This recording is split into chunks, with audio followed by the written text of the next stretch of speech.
All right, everyone. Hey, this is Irene, CBiz Media, Faith, Love, and Trends, here with some more Married at First Sight Afterthoughts. And this commentary is called Picking Up Broken Men. Now, in the last part of the reunion, we saw that David had moved in with Madison, and we know David and Madison both went outside of their marriages that were set up for the show. They're married at first sight marriages and ended up falling in love with each other. The big issue that David's wife had with him is that he lived at home in his parents' basement.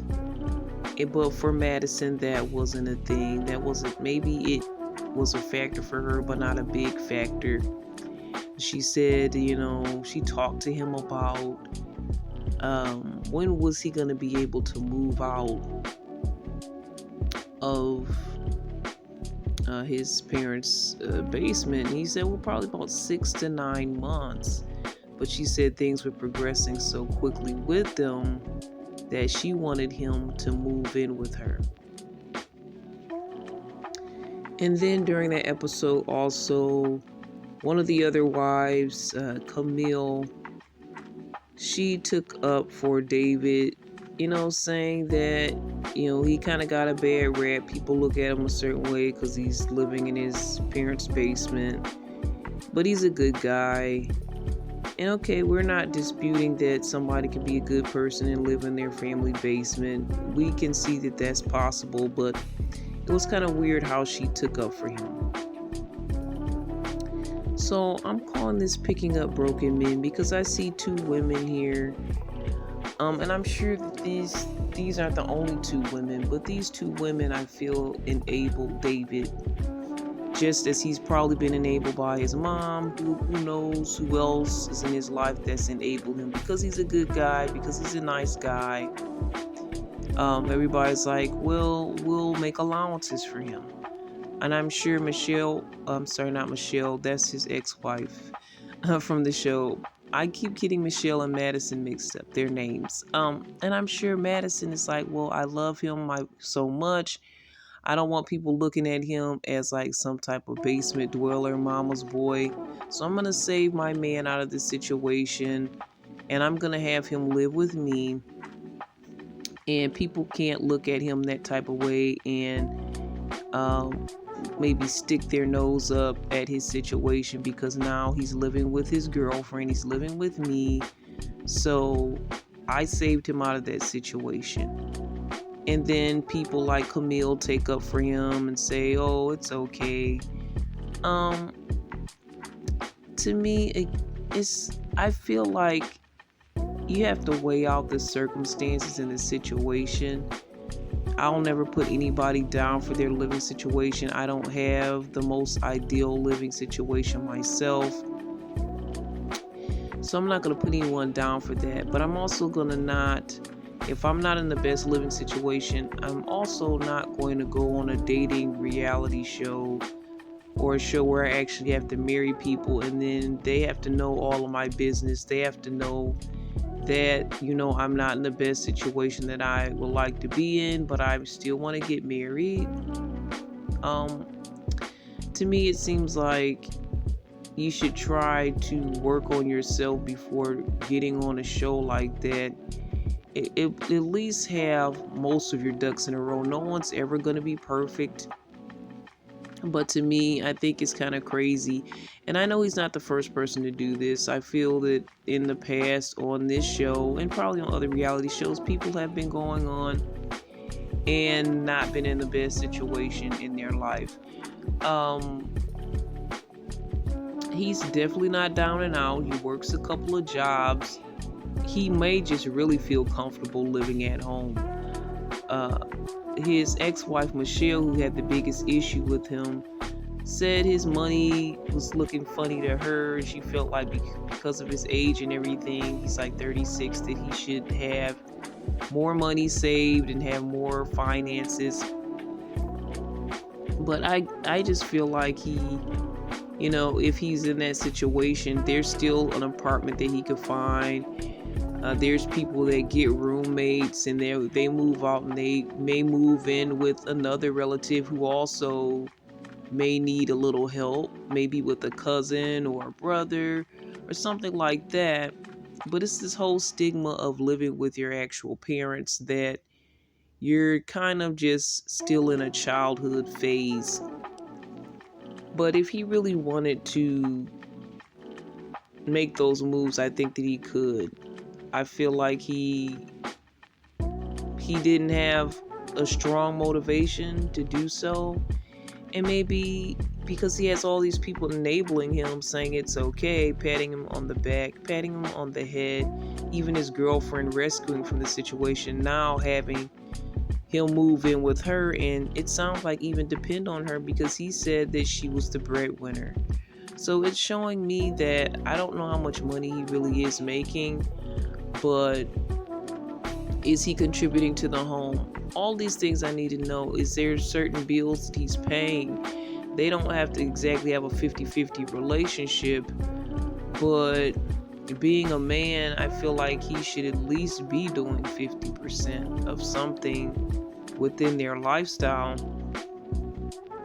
I prefer more. I'm more traditional, and I feel like the man should carry the weight.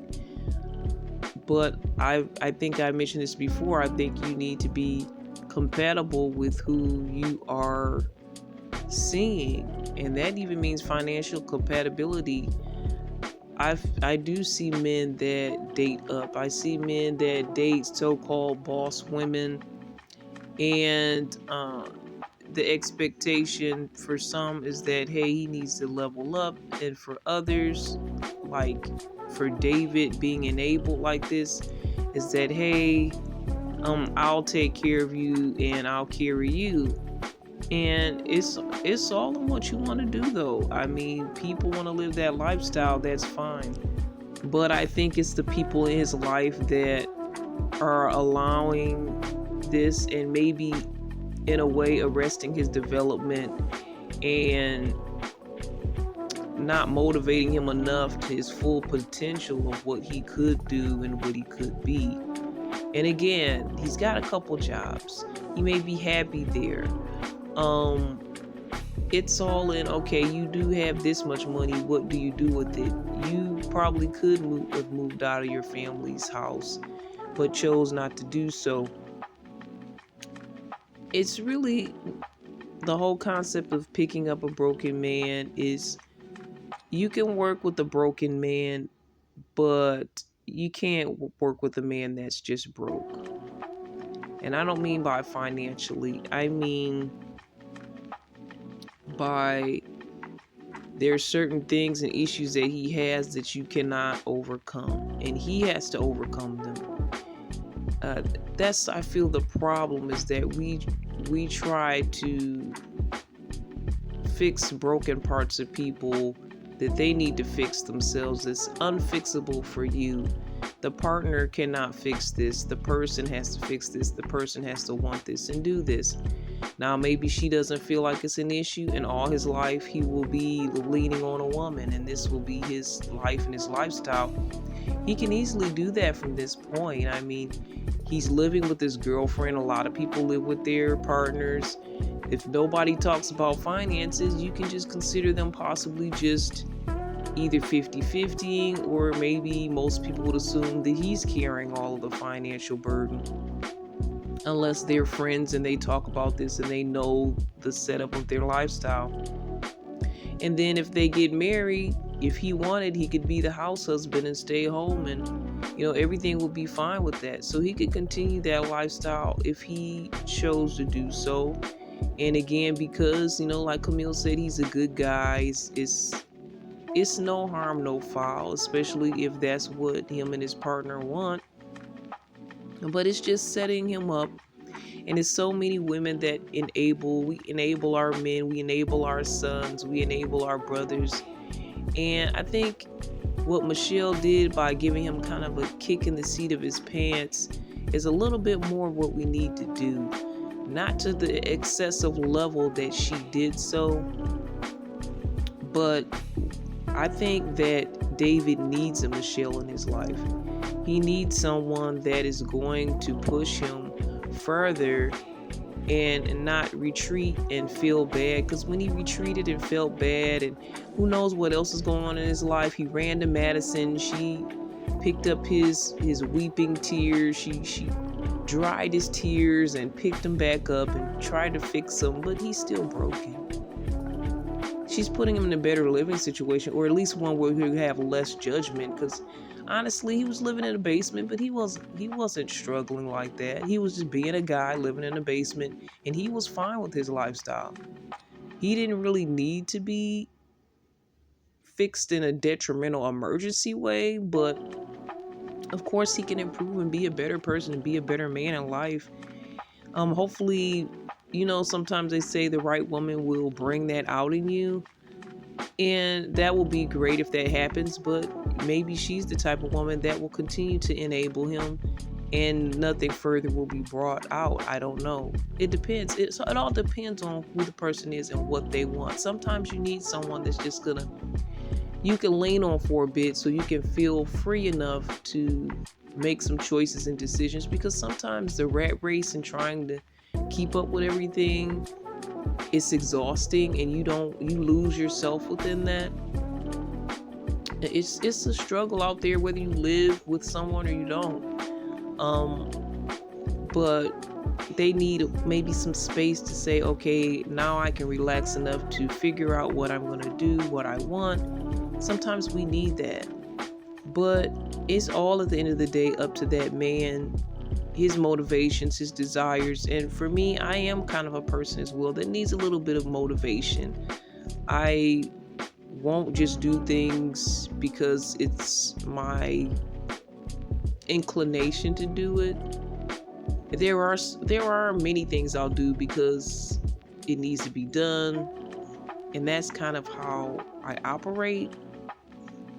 But if something doesn't need to be done, it's not urgent, it's not right away, and then trying to figure out what do I want to do, what will be best for me, all those things can sometimes get muddled. So being in a situation where you have to do something, it does push me to do it. And there's a lot of us that are like that. And I think it's important for you to know what type of person you are and say, okay, I do need a bit of a push. And maybe David is the man that does that. But I'd like to follow David and see how he goes on further. Again, I don't think he's a bad guy. And I don't even think he's severely broken. But the way that Madison said he was emotional with her and told her his issues and problems, and it seems like she was trying to fix those things within him. She's trying to help him, which is all well and good, but sometimes we help so much that we take away the manhood of a man that could be better or greater than he is. And I don't think it's doing any man a service to take away his manhood and his ability to be great.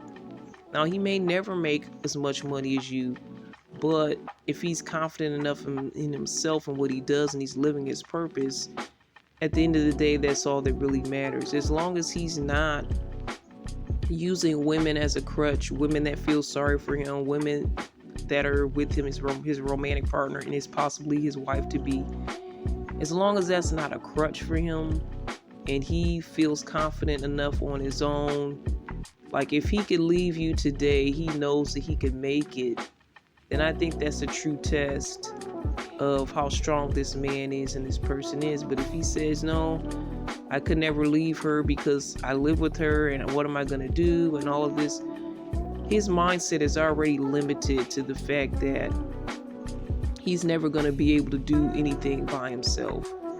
And that's not a good thing. So that's my thoughts when it comes to Married at First Sight, David and Madison's situation, and just picking up broken men. And we're going to talk more about picking up broken men in another element, in another way. We're going to talk about that more. But that's my take. Married at First Sight, Afterthoughts. This is Irene. Let's talk more faith, love, and trends. Connect with me by email at cbiztv@yahoo.com. Listen to us on our other platforms by going to our website at cbiztvmedia.com. Drop your thoughts in the comments, and I'll talk to you again next time. All the best. God bless.